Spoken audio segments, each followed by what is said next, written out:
সেই 2500 রূপগঞ্জ, সোনারগাঁ, বন্দর, সিদ্ধিরগঞ্জ, ফতুল্লা এবং নারায়ণগঞ্জ মহানগরী সকল পূজা মণ্ডপের সভাপতি, সাধারণ সম্পাদক বৃন্দ, সকল উপজেলার পূজা মণ্ডপের সভাপতি, সাধারণ সম্পাদক বৃন্দ সহ আমাদের বিএনপির বিভিন্ন স্তরের নেতৃবৃন্দ, আসসালামু আলাইকুম। সম্মানিত নেতৃবৃন্দ, আমরা একটা কথাই শুধু বলবো এবং কেন্দ্রীয় নেতৃবৃন্দের কথা শুনবো। আমি শুধু বলতে চাই, আপনাদেরকে সকল ধরনের প্রয়োজনে বিএনপি আপনাদের সাথে থাকবে, বিএনপি আপনাদের সামনে থাকবে। আমাদের এই কথা মুখের কথা নয়, আমরা কাজে পরিণত করতে চাই, আমরা কাজে পরিণত করতে চাই। আমরা বলতে চাই যে আগামী যে অন্তর্বর্তীকালীন সরকার, সেই সরকারের মাধ্যমে যদি বিএনপি ক্ষমতায় আসতে পারে, নারায়ণগঞ্জে হিন্দু সম্প্রদায়ের যত সমস্যা আছে সকল সমস্যার ব্যাপারে আমরা বলতে চাই যে আমরা সকল সমস্যার সমাধান করবো ইনশাল্লাহ।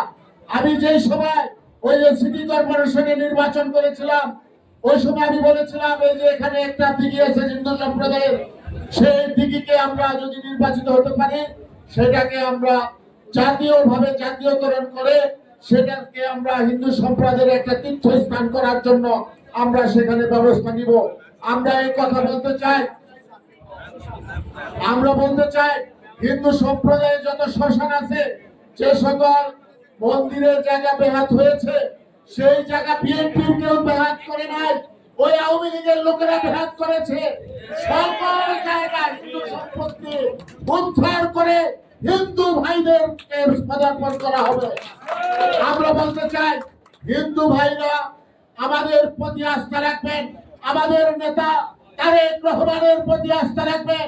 আমাদের যে নেতৃবৃন্দ এখানে আছে, প্রধান অতিথি, প্রধান বক্তা এবং বিশেষ অতিথি সহ যারা আছে, আমরা আপনাদের প্রতি কমিটমেন্ট দিতে চাই যে আমরা আপনাদের পাশে আছি।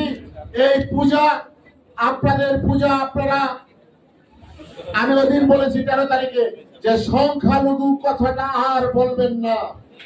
আমি সাখাওয়াত যেরকম এই বাংলাদেশের নাগরিক, এই জয়কে রায় চৌধুরীও সেই বাংলাদেশের নাগরিক।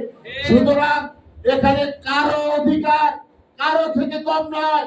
আমি এখানে জন্মগ্রহণ করেছি, জয়কে রায় চৌধুরী এখানে জন্মগ্রহণ করেছে, এখানে আমার মৃত্যু হবে, তার মৃত্যু এখানে হবে। সুতরাং এখানে ভেদাভেদ করার কোনো ই নাই। আমরা এগিয়ে এসেছি, আমরা মনে করি হিন্দু ভাইদের প্রতি আমরা হাত রাখলাম, আপনারাও আমাদের হাতকে ফিরিয়ে দিবেন না।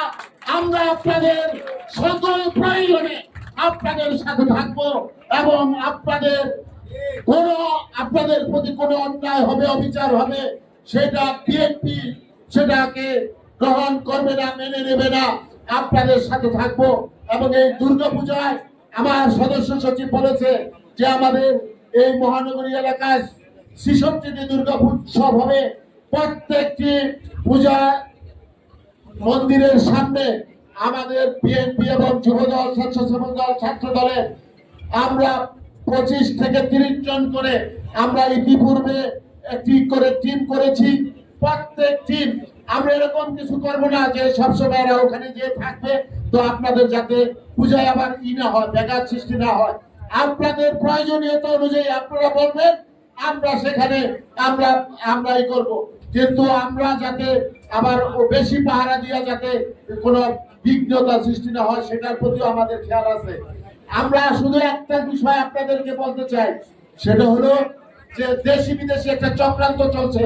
সেই চক্রান্তের মাধ্যমে এই অন্তর্বর্তীকালীন সরকার এবং বিএনপিকে এবং অন্যান্য বিরোধী রাজনৈতিক দলকে প্রশ্নবিদ্ধ করার চেষ্টা করা হবে।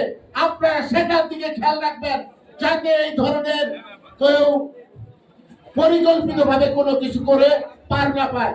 আরেকটা কথা আপনাদের বলতে চাই, যদি কেউ কোনো মন্দিরে কোনো কিছু করার জন্য যায়, তাকে আটকাবেন, তাকে ছেড়ে দিবেন না, তাকে আটকাবেন, আমাদেরকে খবর দিবেন এবং আইন শৃঙ্খলা বাহিনীর কাছে খবর দিবেন, যাতে তারা তাদের পরিচয়টা অবশ্যই সেখানে প্রকাশিত হতে হবে।